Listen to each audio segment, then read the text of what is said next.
بسم اللہ الرحمن الرحیم۔ النور، نور عطا کرنے والا۔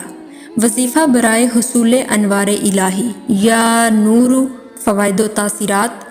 حصول انوار الہی کے لیے یہ وظیفہ نہایت مفید اور مؤثر ہے۔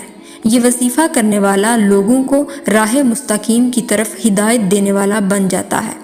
اگر کوئی صاحب حال شخص اس کا ورد کرے تو اس کے دل کا نور اس کے چہرے سے ظاہر ہو جاتا ہے اور ذکر الہی کے وقت بھی اس کا منہ نور الہی کا مستر بن جاتا ہے۔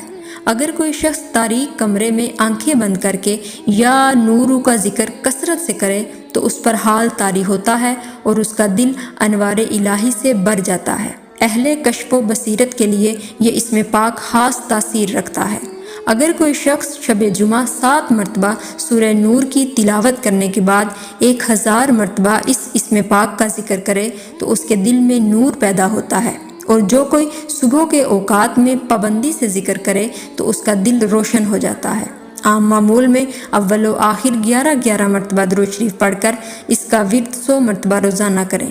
اس وظیفہ کو حسب ضرورت 11 دن، 40 دن یا اس سے بھی زیادہ عرصہ کے لیے جاری رکھ سکتے ہیں۔ جزاک اللہ خیرا کثیرا۔